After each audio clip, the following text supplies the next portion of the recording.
Permisi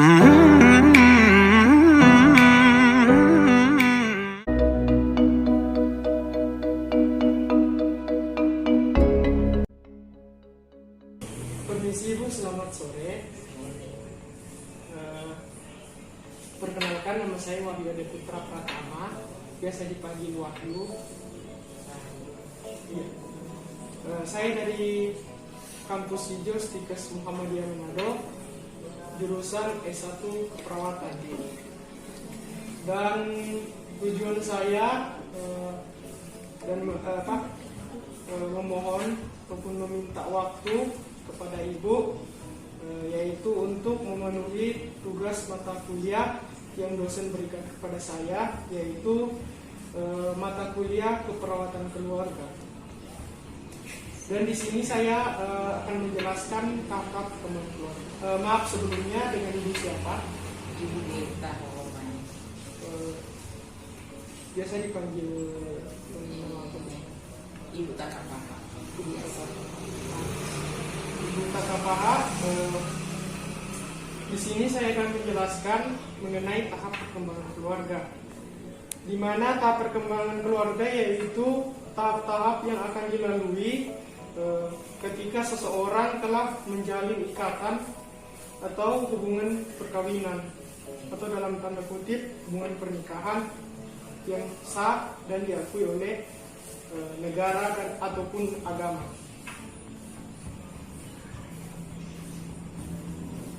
Tahap perkembangan keluarga kemudian ada beberapa, yaitu sesuai kurun waktu tertentu yang dianggap dengan stabil. Walaupun tahap perkembangan keluarga terjadi secara unik, namun dengan pola yang sama. Jadi kemudian yang berikutnya itu tahap kedua. Tahap kedua di sini yaitu di mana anggota keluarga ataupun suami istri itu memiliki tambahan satu anggota keluarga ataupun memiliki anak. Biasanya berumur dari setengah tahun sampai dengan 2,5 tahun. Kemudian yang tahap ketiga yaitu keluarga dengan anak usia prasekolah. Di mana prasekolah di sini yang dimaksud yaitu usia dari 2,5 tahun sampai dengan 5 tahun. Tapi biasanya kalau keluarga yang sekarang itu kebanyakan menyekolahkan anak mereka PAUD atau pendidikan anak usia dini sebelum masuk di taman kanak-kanak. Kemudian berikutnya yaitu tahap keempat, yaitu keluarga dengan anak sekolah. Di sini anaknya sudah masuk ke dunia sekolah. Umur yaitu dari 6 sampai dengan 13 tahun. Jadi dia sudah masuk dari kelas 1 SD sampai dengan kelas 6. Biasa 7 tahun sekarang. Iya. Kalau TK, kalau 5 TK kecil, kalau 6 TK besar. Kalau 7 tahun kelas 1. Nah, saat sekarang dulu saya belum tahu. Oh iya, update terbaru memang dari umur 7 tahun. Kalau anak kamu belum bisa. Jadi kita lanjut Ibu, yaitu tahap yang kelima, yaitu keluarga dengan anak remaja. Keluarga dengan anak remaja di sini yaitu berusia dari 13 sampai dengan 20 tahun. Di sini peran keluarga itu sangat penting. Mengapa saya mengatakan sangat penting? Karena di usia ini di mana seorang anak itu mengalami yang namanya pematangan emosional. Jadi mereka gampang, maksudnya kalau misalnya kita nasihati, kalau mereka rasa kurang suka, mereka akan langsung mengekspresikannya dengan meluapkan amarah. Dengan semakin kita bentak, maka anak tersebut semakin tidak ia akan dengar dan dia semakin akan keras kepala. Dan kalau misalnya dia bertanya, bisa dibilang sesuatu yang mungkin di luar dari pertanyaan atau sesuai di luar dari akal sehat, ataupun ada sesuatu ataupun ilmu yang belum sampai untuk mereka ketahui. Contoh kecilnya saja, biasanya anak-anak usia remaja keinginan tahuan tentang seksual sangat tinggi. Jadi sekedar masukan kepada ibu, walaupun ibu sudah usia lanjut, tetapi ibu bisa mengaplikasikannya kepada ibu pianak ataupun ibu cucu. Nah, di situ misalnya kalau anak tersebut bertanya, ibu jangan membentaknya, ibu langsung memberikan pengarahan ataupun edukasi, tetapi sesuai dengan umurnya. Karena kalau tidak, maka si anak tersebut atau si remaja tersebut akan mencari tahu.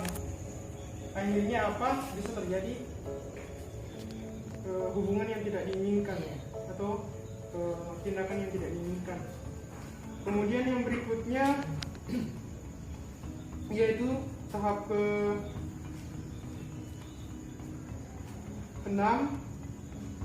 Tahap ke-6 di sini yaitu keluarga dengan anak usia dewasa mula. Kalau usia dewasa mula itu bisa dikategorikan dia memasuki mungkin dunia kerja, ataupun misalnya sehabis lulus dari sekolah menengah atas, ada yang kuliah. Mungkin berat rasanya kalau misalnya mau lepaskan dia merantau ataupun menempuh pendidikan di tempat jauh. Dan biasanya usia dengan dewasa muda ini mereka cenderung ingin membuat keputusan sendiri. Walaupun memang secara pematangan emosional mereka telah melewati masa remaja, jadi mereka bisa mengontrol emosi mereka, ataupun mungkin telah mendapatkan pengalaman selama dia menempuh sekolah menengah atas, ataupun dia mengikuti organisasi-organisasi keagamaan atau kegiatan-kegiatan sosial lainnya. Tetapi mereka itu kadangkala sifat egois akan muncul. Karena kenapa? Mereka cenderung ingin membuat ataupun menyelesaikan masalahnya sendiri, dan terkadang mereka menyimpannya, tapi ini hanya sebagian kecil. Karena mereka berpikir mereka tidak ingin membebankan permasalahannya kepada orang tuanya.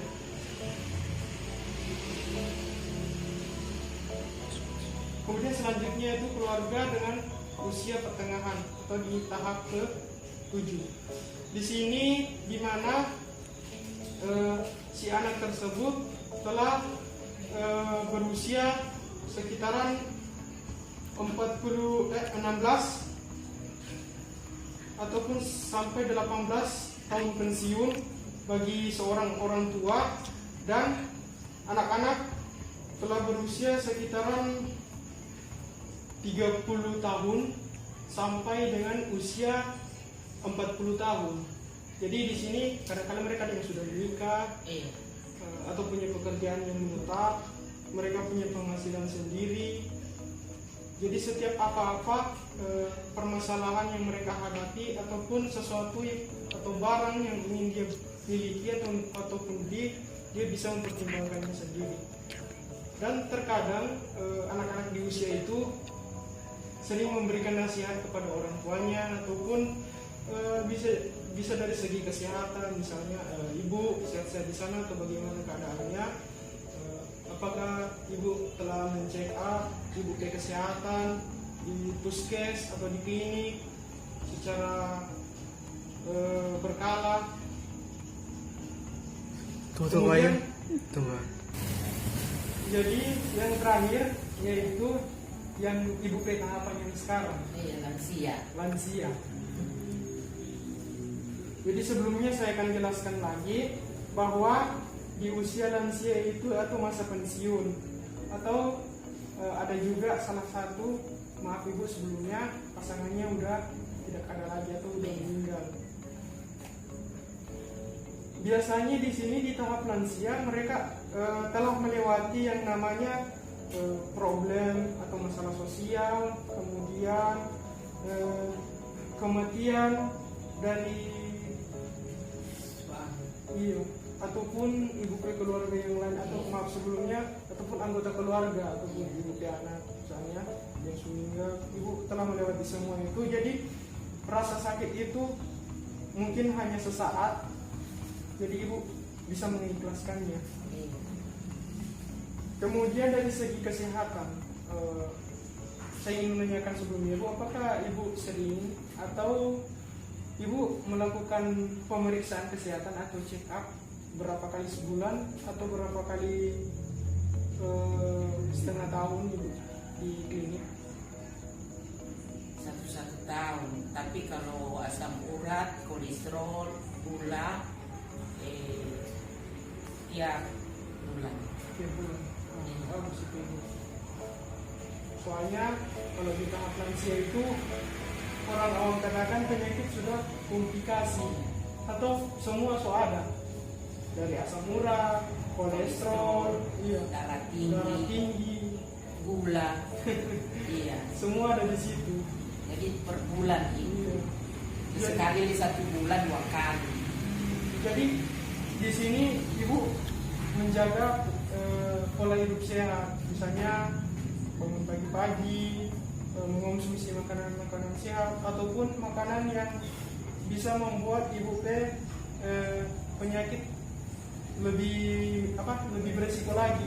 Jadi kalau misalnya Ibu dari klinik ataupun puskesmas, apa yang dokter tidak anjurkan maka Ibu jangan lakukan. Kan karena kadangkala bukan saya bermaksud bagaimana, tapi ada orang tua yang diberitahu, mungkin karena mereka merasa maksudnya umur mereka lebih dari kami yang masih generasi muda, kemudian diberitahu bahwa Ibu jangan konsumsi ini itu, nanti bisa ini menyebabkan itu. Dan kemudian masih baik kalau misalnya si orang tua tersebut mengerti. Dan ada juga sebagian mereka justru menanggapi dengan negatif, buat apa saya akan makan makanan, nanti juga saya sudah meninggal, ataupun mau saya makan ataupun tidak, tetap saya akan meninggal. Tetapi kan ada yang dibilang menjaga kesehatan, karena yang akan merasakan siksa ataupun penderitaan itu sendiri adalah si ibu sendiri gitu. Kemudian di tahap perkembangan itu ada beberapa hal yang terkait. Yang pertama yaitu mempertahankan pengetahuan hidup yang memuaskan. Hal sebelumnya yang saya jelaskan yaitu ibu telah bersyukur dengan ibu kehidupan yang sekarang. Kemudian yaitu menyesuaikan dengan pendapatan, yaitu waktu ibu masih muda, ibu telah membangun aset atau misalnya saja ada kos-kosan ataupun kebun, dan sekarang orang sudah kos-kosan. Bagus. Jadi mungkin tolong bisa mempekerjakan orang lain. Jadi walaupun ibu sudah di rumah ataupun sudah tidak bisa dibilang sepensiun, tapi pendapatan terus mengalir. Kemudian selanjutnya itu mempertahankan hubungan perkawinan. Dan yang ingin saya tanyakan kembali, apakah ibu sudah mengikhlaskan Walaupun 21 tahun. Kemudian yaitu menyesuaikan diri saat kehilangan pasangan. Ibu, maksudnya di sini ibu sudah memang betul-betul ikhlas. Iya. Dan walaupun itu sangat berat,